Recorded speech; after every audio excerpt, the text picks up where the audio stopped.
Awori of Busara Africa. Taaka is one of our favorites on Citi.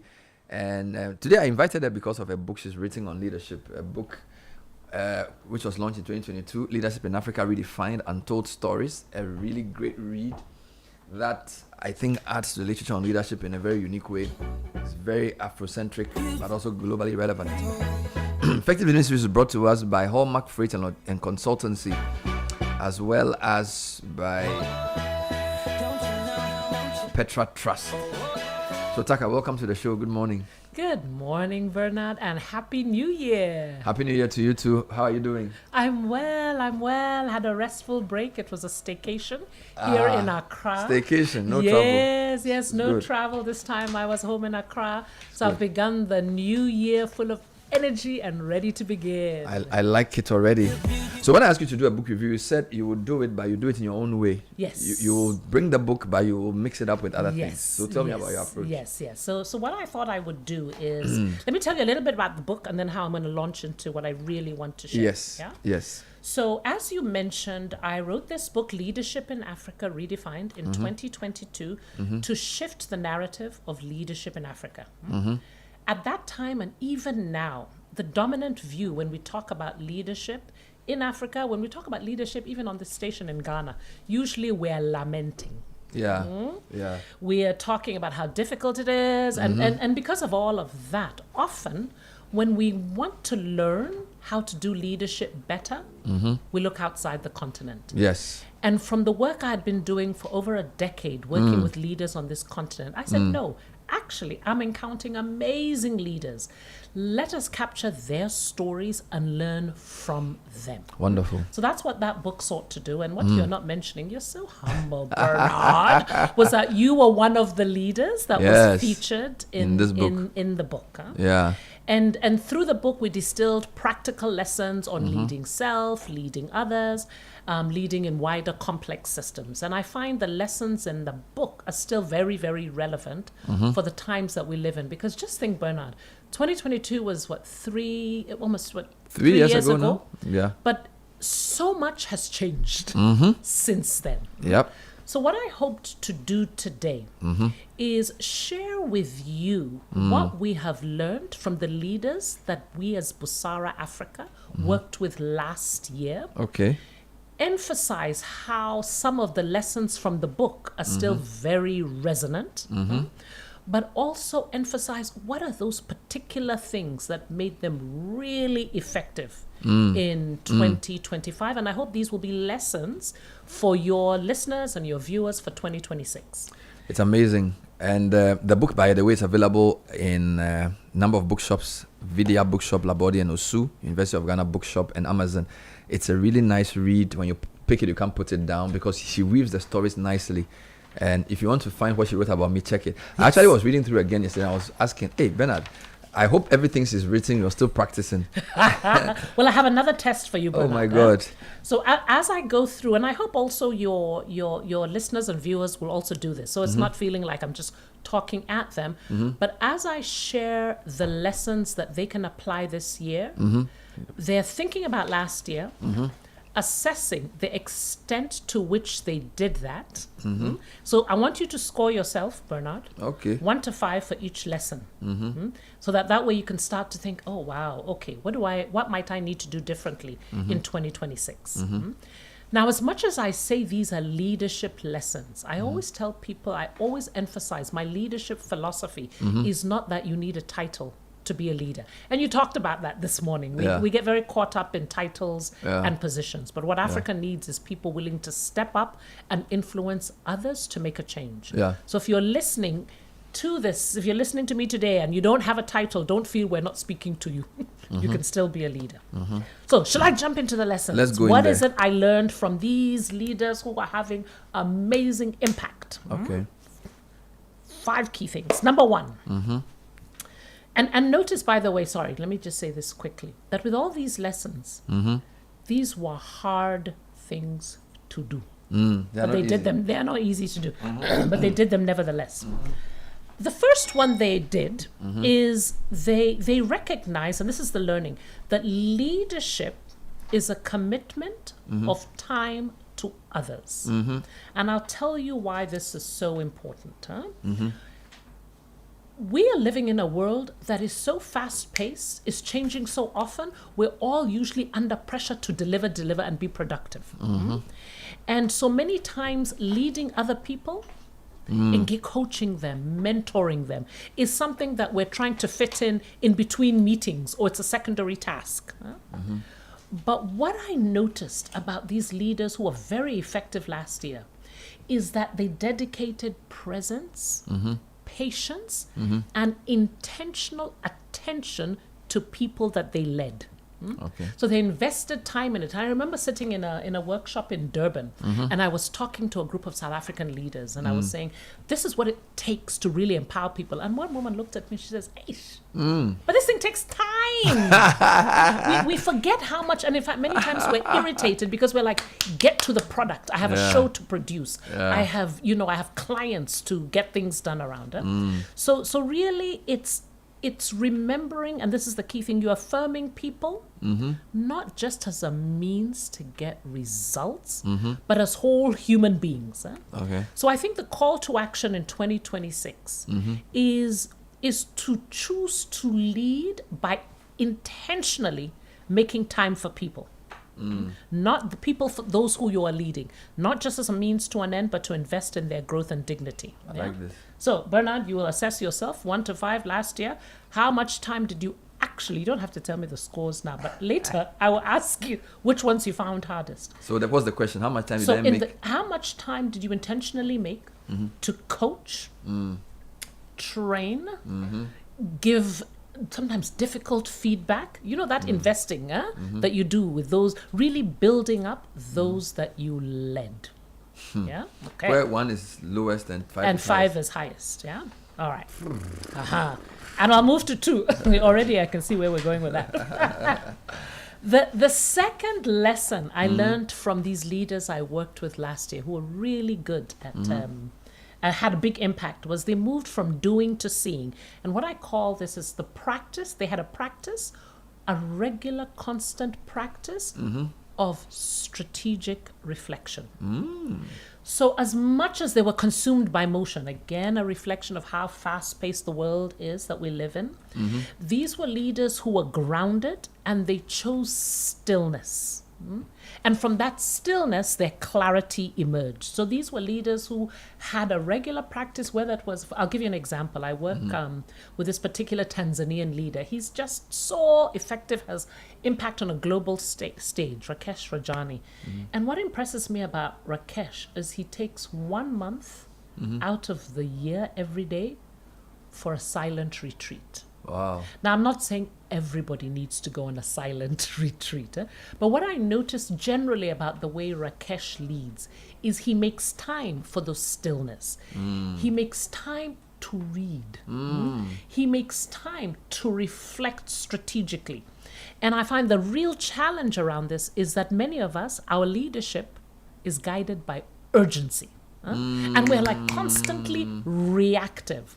Now, what was different about these leaders is because they were building into their schedules, whether it's daily, monthly, and some of your guests this week have talked about the importance of the consistency, but they made time for that strategic reflection. So I myself, and I'm putting in 2026, I'm putting in every week 90 minutes strategic reflection time. Wow. So score yourself, Bernard. Oh, Lord. 1 to 5. 2025, how much time did you make to stop, close the door? Again, whether it was weekly, you went away, just to think, reflect, read, to move from operational to strategic. Yeah, that's lesson number 2. It's getting difficult. Now, lesson number 3, I think you'll do better for this lesson number 3, knowing you. So lesson number 3 that I really saw from effective leaders was that their outer impact, that effectiveness I was seeing, was a reflection of the inner work they were doing. Correct. So I've been singing this song for a long time. Your inner leadership determines your outer leadership. Like that. So these were leaders who really nurtured their inner lives. They worked on their emotional intelligence, they worked on their humility, they worked on their courage, they worked on their limiting beliefs. They also realized, and often this doesn't happen a lot in our African context, they realized that their fears, their wounds, and unexamined habits actually shaped their leadership just as much as their skills do. Let me give you an example. I realized I was working with a particular leader who, when we came into coaching, what they really said they wanted to work on was their communication skills. But what we realized that it wasn't really a skill issue. The way they were communicating with others was they were putting others down, was deprecating, was looking down on others. And then when we started to go deeper to say, what is this all about? Why do you constantly have a need when you're engaging with others to show that you're so clever, you're so on top? When they started to look more deeply, they started to realize that their sense of worthiness was so dependent on always being seen to be the cleverest one in the room. So in meetings, they always had to be the first, the last, the first and the last to speak, and even the one in the middle speaking. They found that things that happened in their childhood were pushing them to always show that, yes, I'm on top of it. So again, when they realized this, they were like, this is not just about skills. This is about seeing what is happening within me and how I tend to feel my worthiness needs to be built up that was affecting how I was going to lead. I like this. And again, this is a difficult one many times in the African context, which is why I mentioned to you before we got on the show, this year, I will be starting a book on this inner leadership. Inner leadership. Because too many people are saying, yeah, Taaka, you keep saying we have to do the inner work. We have to do the inner work, but how? How do we do it so that we actually ensure that we live it? So, have you scored yourself? So last year, to what extent? Inner work as a sort of outer impact. Yeah, how much inner work did you do to influence your outer leadership? I think I scored a bit better. Yes, I think you're good also. I think your faith helps you a lot with that. It does. It certainly does. So lesson 4. Lesson 4 was around, and I think you'll also score well on this one. The really effective leaders didn't lead alone. They led with others. So leadership was a shared practice. When I went into their organizations, immediately it was not just about them alone.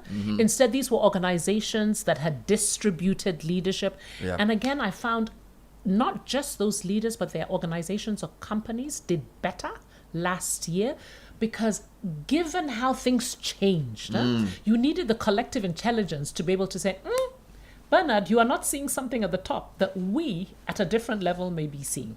Correct. So that ability to develop leadership throughout was key. And guess what? I always use Citi FM, even when I travel, as an example. And you know what example I use? I use the fact of your security outside. Still? I still use it. I see them in pink, still taking leadership around, please park here, please park there. I still use that as an example. So I know this one you will rank yourself. Yes, I think this I did also a bit. You did one, here okay. as a shared practice. It's funny, we're talking about this today before you came in the studio, off air actually, about the style of the team here. So totally. And usually the way I can tell that one is when you're not there. I can just, and usually it is guests who will notice. People who come to your company and organization will notice, is leadership shared here? Or is it just to the top? If I'm not here and they are clueless as to what exactly, then I know there's a problem. No, Caleb, they are more than ready. Okay. So what's the 5th one? All right, the 5th one is again something that's becoming very big for me. All right. I'm realizing that the really effective leaders shaped conditions where people can flourish. Say that differently. They realize that potential does not bloom in isolation. It responds to the soil in which it was planted. So they didn't just fix individuals. So, let's say it's always like it's sending people to training, endlessly coaching them. All of that is fantastic. But what they also invested in, I noticed, was they focused on systems, cultures, unspoken norms. And I picked up on this one, Bernard, because that's a song I keep singing as well. The power of organizational culture to influence how people showed up. So these really effective leaders, I noticed they were redesigning culture, they were influencing how decisions are made, how conflict is handled. So in other words, they created conditions where excellence could thrive. Wow. So they didn't just focus on the individuals, they focused on the conditions. I like this. So again, this one, I suspect you've done quite well, because I noticed the culture around here is enabling people to thrive. Yep. I said there were 5 lessons. Actually, there are 7. Sorry, let me go to the 6. Let's go on. Now, these last 2 are ones that really spoke to me, because this one, if I assessed myself between 1 to 5, these last 2, you'll see I didn't do too well. Now, what's the 6th one? These leaders got they got what I call a sacred. They got it right in terms of the sacred balance between giving and restoring. Now, those who lead others, those who are in charge of teams, know how depleting it can be. And so it means at some point you have to let go of the myth of self-sacrifice, total self-sacrifice, and really step into a rhythm of rest, reflection, and renewal. It's about honoring your own limits and preserving your capacity to really serve. And what I find, again, because of the pressures of the times that we lived in, many times, many of us are simply go, go, go, go, go, go, go. And what we're doing is we're leading from empty cups. Oh, Lord. Rather than leading and giving from our overflowing. So I know the key call to action based in 2026, for me, I know, based on what I saw for those who really did well, is naturally prioritizing rest and renewal. Replenishing yourself so that you can lead. And rest is not always stopping. My emphasis is always about replenishment. So score that one. I don't know if you're a minus something. God. It's one of my lowest. Yes. And the last one, Bernard, is in order to do the resting and replenishment, You need to understand this one. you need to be able, and this is what the leaders who did really well, they had the courage to say no in service of what matters most. Wow. It's about the boundaries. You've heard this before. So that I saw that impact deepened when leaders learned to choose less and choose more wisely. So they practice discernment, not just ambition. I think we're at a time where it's just about ambition. I need to get to the top. I need to produce more. But after a while, as you know, you burn out. They said no to distractions, to external expectations, even good opportunities. So they could stay true to the deeper purpose. So by slowing down and narrowing their focus, they created space for work that was really meaningful and aligned. Wow. So I will stop there maybe and just say 2 things as I conclude. The ones that have really spoken to me, what I'm learning is, one, I will repeat the thing, your inner leadership determines your outer leadership. Yeah. So investing time doing that inner work. 2, it's this thing around, it's hard for leadership to rise higher than the conditions that sustain it. Yep.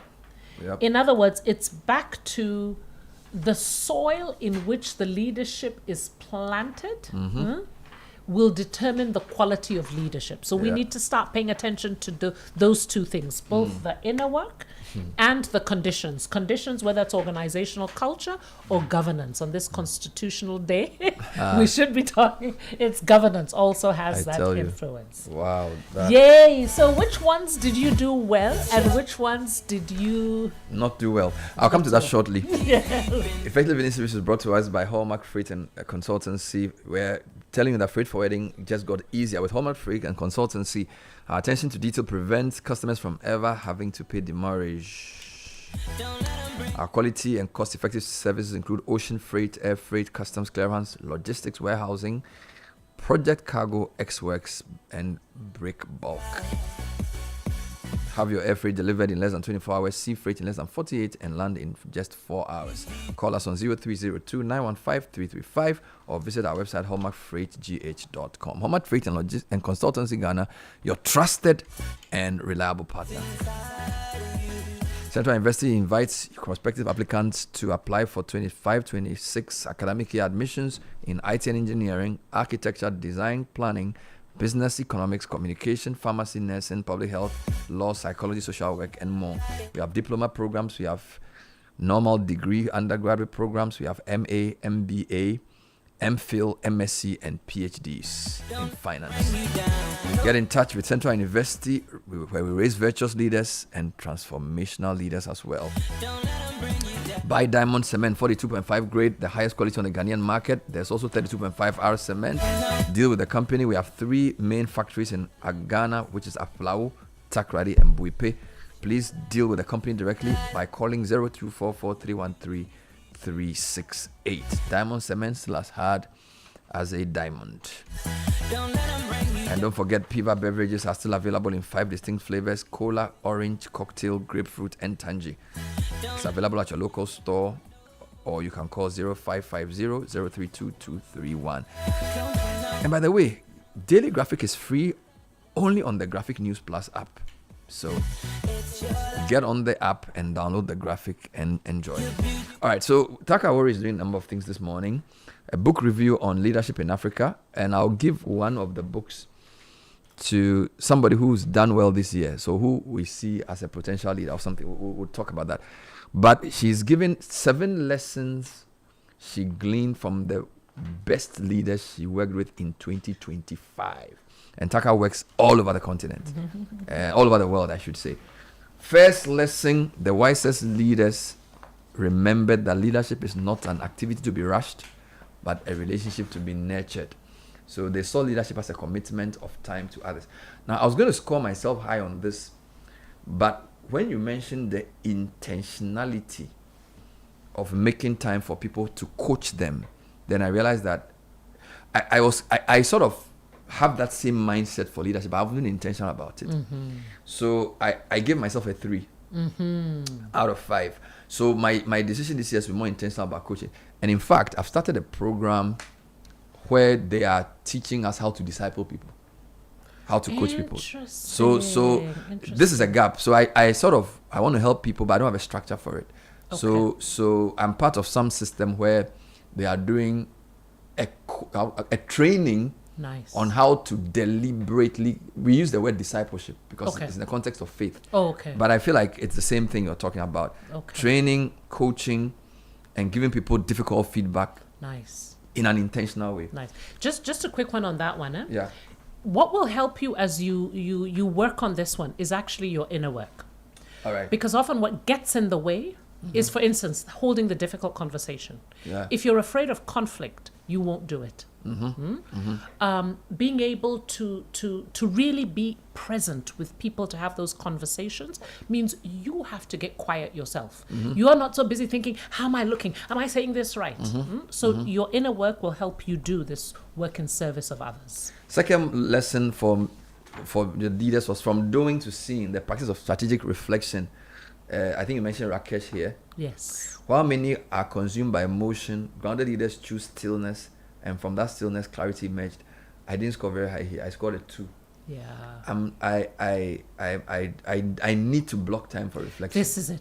And Africans, we're not doing it. Yeah. You need to block time for reflection, reading, writing, conceptualizing, planning, and the West, they're doing it and writing things. Huh? So if we're going to get ahead of our own companies, we need to stop to think. Yeah. So I that one, I have a lot of work to do on this. Yes. Inner work as a source of the outer impact. I give myself a 4. Nice one. Because when you interviewed me, that's basically the source of everything, right? Yes. So that I have understood. Yes. So, and for those who don't know, it says those who led well in 2025 knew that transformation begins within. Yeah. And let me say this, it doesn't necessarily have to be in a religious way. Yes. Yeah, I think let's emphasize that. Because for many people, religion is performative. Yeah, in fact, what you said I liked was they recognize that fears, wounds, and unexamined habits shape their leadership as much as skills do. Exactly. So it's more just, how do I even put it? It's getting the support. Sometimes you need support to do this work. Yeah. And whatever context if you want to do your self-help, you want to get a coach, you want to get a therapist, you want to get a counselor, you want to do it with your pastor. Yeah. But get the support so you're actually doing the work. This is hard work to do. Wonderful. The fourth lesson from leaders who led well in 2025. They saw leadership as a shared practice and not a title. This is what I do every day. Yes. The strongest organizations stopped asking who's in charge and began asking who's taking responsibility. Nice. And this is how we lead here. Yes. So I give myself a strong 4. Nice one. A strong 4. Nice one. I will never give myself a 5 because there's always more work to Yes. do. Lesson 5, shaping conditions where people can flourish. I really like this lesson. Wise leaders learn that potential does not bloom in isolation. It responds to the soil in which it is planted. This is very deep. I have to think about it. Yes. And I understand this, and we create that culture, and we have to keep doing it. Yes.